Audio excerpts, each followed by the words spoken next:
بسم الله الرحمن الرحيم اللهم صل وسلم وبارك وأكرم وأنعم على سيدنا وحبيبنا ونبينا محمد وعلى آله وصحبه وسلم تسليما عدد محتوى علمك وخط به قلمك وأحصاه كتابك وارض اللهم عن ساداتنا أبي بكر وعمر وعثمان وعلي وعن الصحابة أجمعين وعن التابعين وتابعين بإحسان إلا يوم الدين أما بعد. L'histoire d'aujourd'hui, j'ai oublié son prénom parce que j'avais besoin du livre. Il s'appelle Abu Zaïd al-Balkhi. Et en même temps, ça me permet de vous conseiller un autre livre que de livres maintenant. Chaque soir, peut-être, je vais vous conseiller un nouveau livre. Et tout à l'heure, je vous disais le calcul 100 000. Je m'étais dit comme ça, il faut que j'arrive à vous donner au moins 100 000 pages à lire de livres que vous pourrez lire. Et je me suis dit comme ça, si quelqu'un il veut tout lire et il se donne un objectif de 100 pages par jour, entre nous, je sais que vous allez mettre que 10 pages par jour, mais je me suis dit, waouh, ils vont faire 100 pages par jour, ça vous fait 3 ans de lecture. Si vous faites 10 pages par jour, ça vous fait combien d'années ? 30 ans. 30 ans. Oh, ça y est, c'est bien, je vais être tranquille. Pendant 30 ans, on ne reparle pas de livres.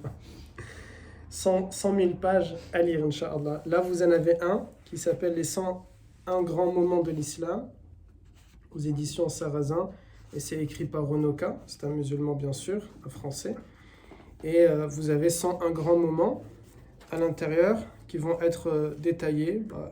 Bon, je trouve pas que c'est énormément détaillé personnellement, mais ça peut vous donner un avant-goût de chaque événement. Et après, c'est à vous peut-être de chercher davantage, de vous intéresser davantage. Vous voyez, parce qu'il va faire une page ou une page et demie sur un événement. Par exemple sur la révélation, mais pas que, d'autres choses qui peuvent vous intéresser. Par exemple, Anas Farah, je sais qu'il est fan de, comment il s'appelle, de Ragnar, il a un poster de Ragnar chez lui.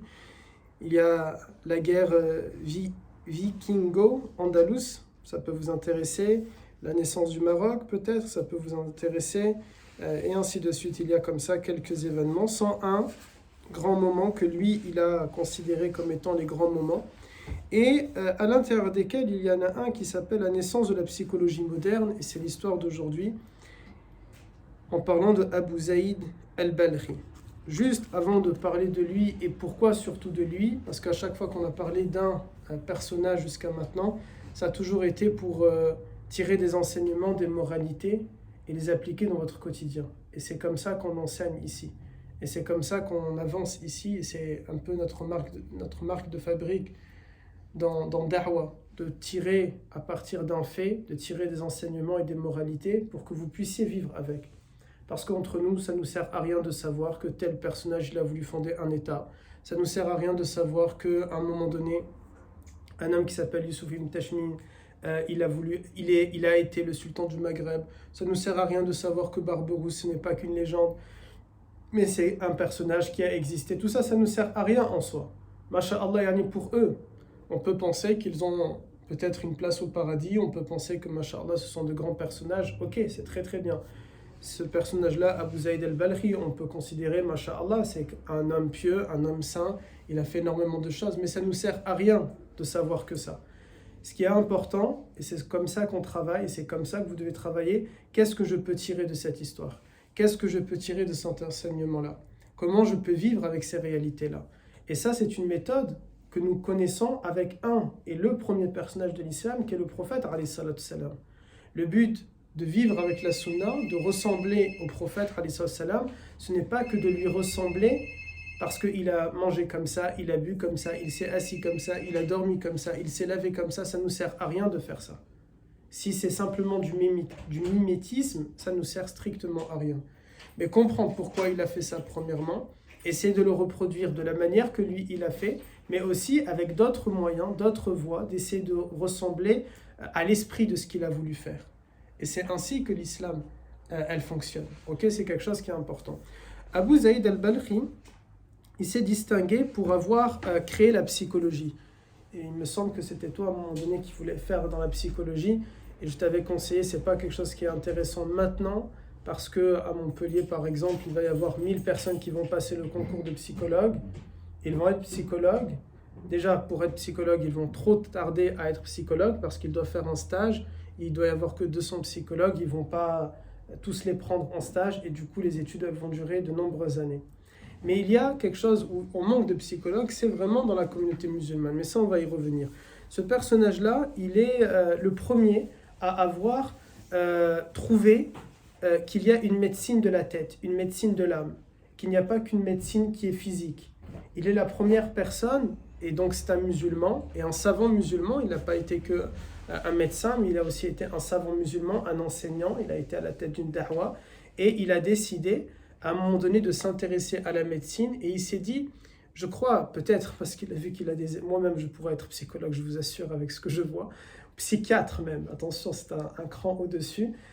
Il a considéré, il y a une autre médecine, il y a une médecine qui est de la tête. Et il a considéré en tant que maître et guide spirituel qui doit donc éduquer ses élèves, il a considéré que le problème souvent que je vous dis, qu'est-ce que Oustad il doit combattre? Avec quoi? Je dois dealer avec quoi? Pas dealer de la coque, bien sûr. Mais le nafs, exactement. Les guides spirituels, ils doivent travailler avec les nafs des individus. Ben lui, il a trouvé qu'il y avait peut-être une corrélation à faire entre le nafs et une maladie qui n'est pas physique, mais qui peut-être est mentale. Mais attention, quand on parle ici, quand lui, il a parlé de maladie mentale, c'est aussi pour faire le distinguo entre la maladie qui est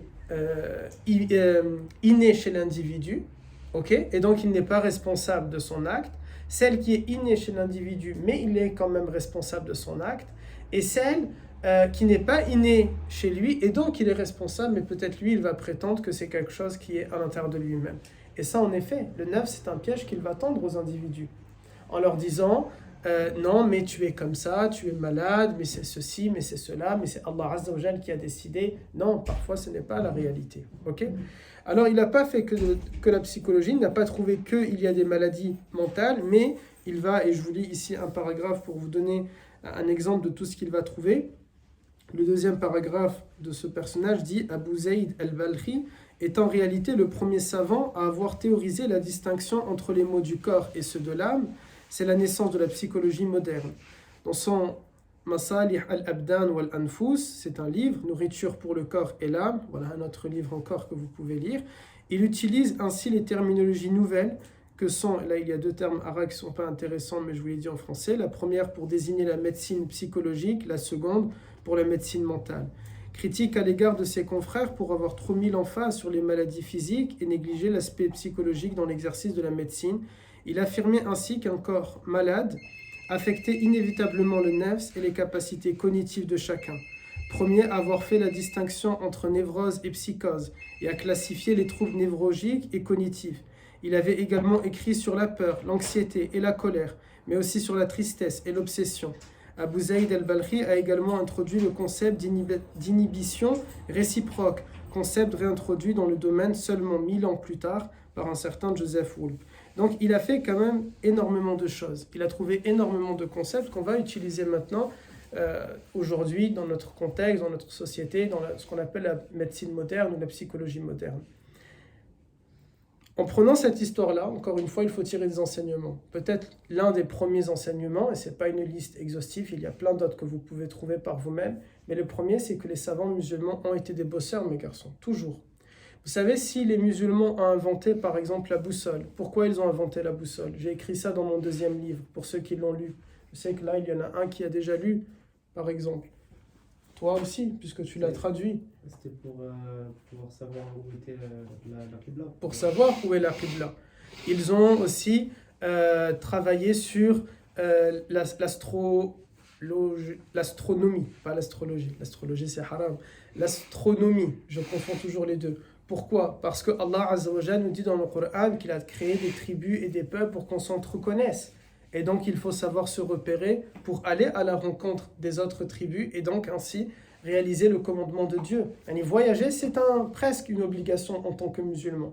Mais voyager, bien sûr, dans le halal et pas en Thaïlande, on a dit. Okay? Mais pourquoi? Pour connaître les autres cultures, pour rencontrer les autres peuples, pour échanger avec eux.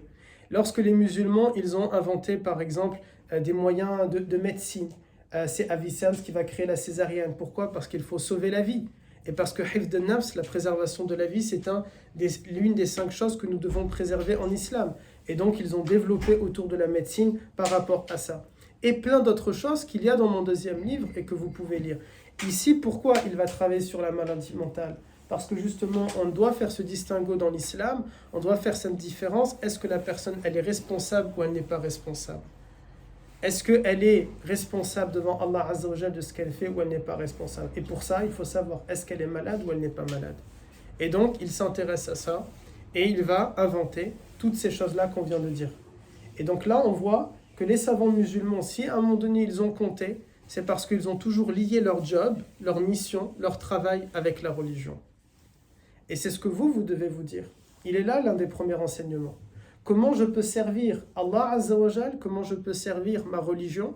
Comment je peux servir mes coreligionnaires, ma communauté musulmane? Comment je peux servir ma société dans laquelle j'évolue, dans laquelle je vis, la société occidentale dans votre cas? Comment je peux servir ma nation, ma patrie, la France dans votre cas? Comment je peux servir ma famille? Comment je peux servir mon groupe, ma da'wa, ma voie spirituelle? Comment je peux servir toutes ces causes-là? Et c'est là où il y a le génie que Allah Azza wa Jal va vous mettre dans l'esprit, comment vous allez réussir à lier. À travers un métier et à travers quelque chose. C'est par exemple un ingénieur qui va trouver quelque chose d'ingénieux. Il va bosser, il va faire tout son travail, il n'y a pas de problème. Mais il doit aussi inventer quelque chose qui va servir à sa famille, à sa société, à sa patrie, à sa religion, etc. etc.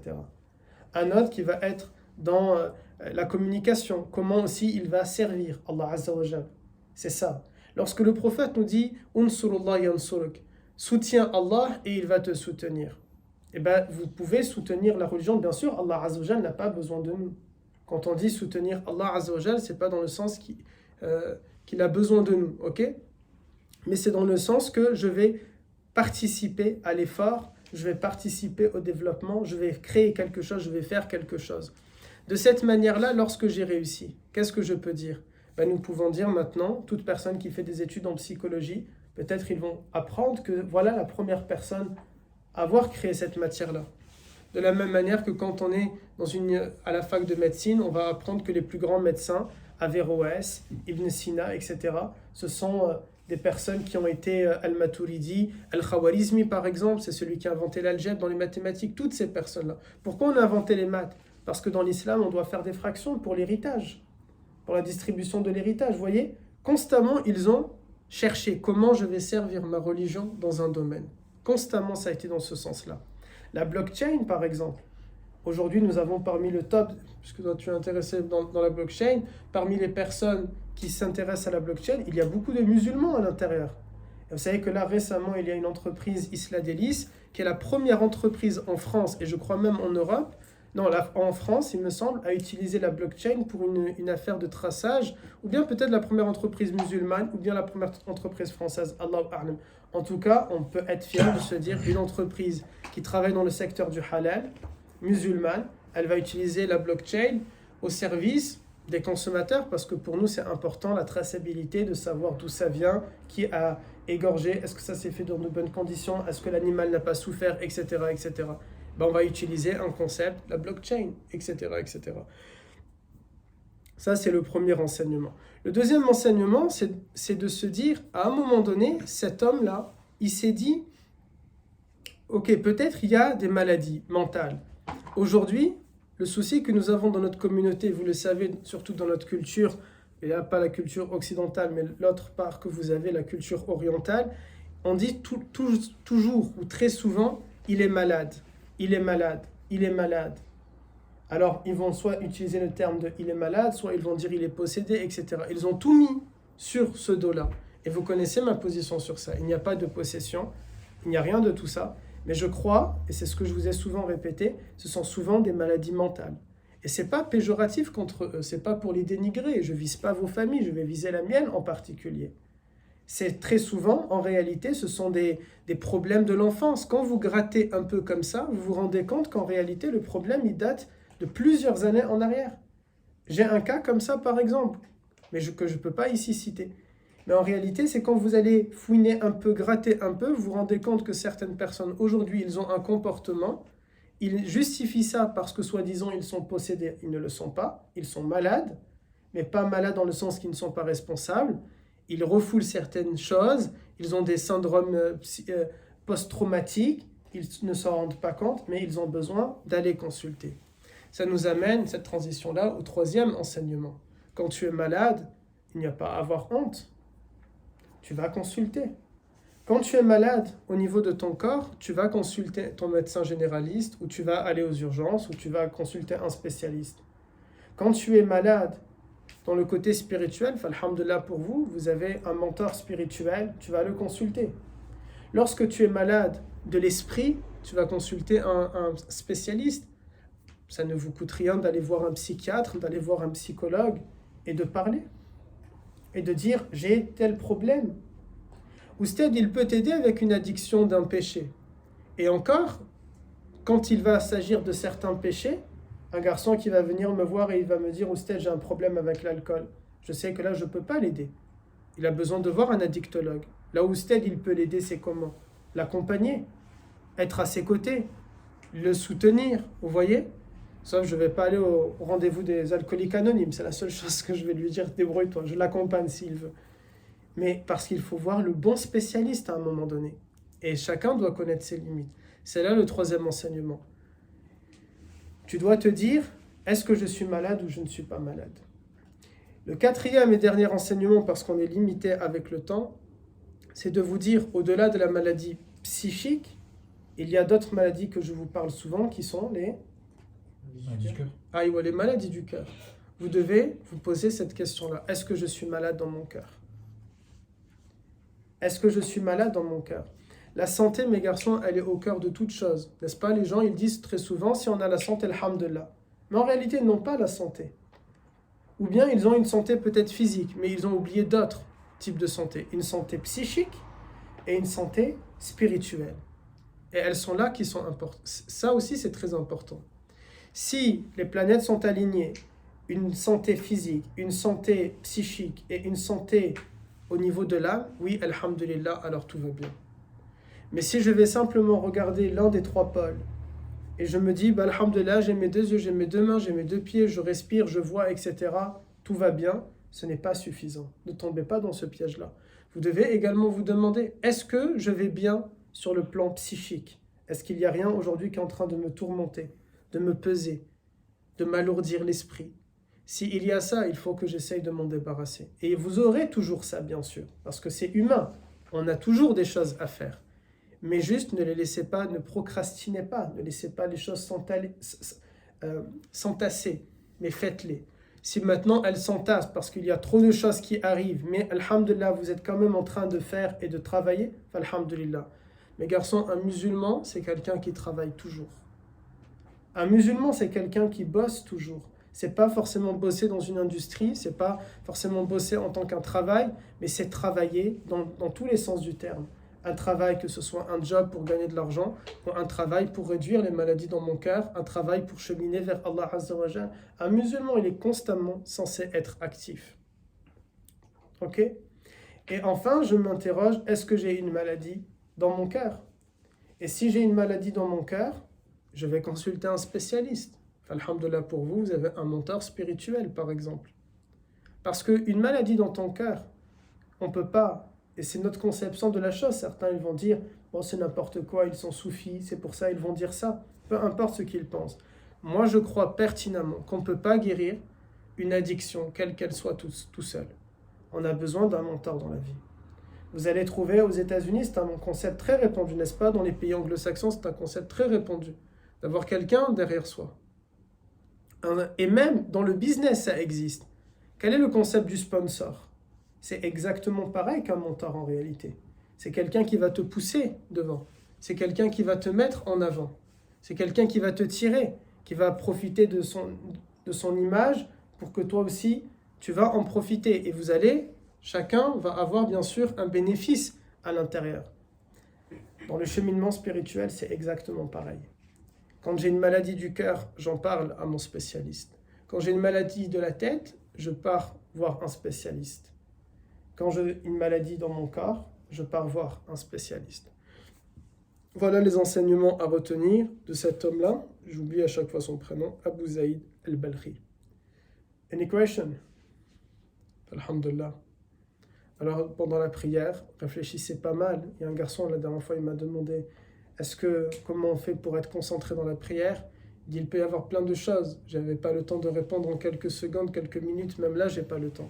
Mais quand vous maîtrisez un peu la langue arabe, essayez de focaliser sur un mot arabe que je vais dire dans la récitation et essayez d'imaginer, de penser qu'est-ce que on a pu bien raconter dans ce verset-là concernant ce terme-là. Ou bien, pour ceux qui ne maîtrisent pas la langue arabe, vous avez de quoi méditer sur les maladies de votre cœur. Méditez sur vos péchés pendant la prière. Quand tu ne comprends pas la prière ou tu as peur de penser à dunya, médite sur tes péchés. Parce que tu es dans un instant de prière devant Allah Azza wa Jal et tu vas pouvoir lui demander pardon si tu réfléchis à tes péchés. Good, on passe à la prière.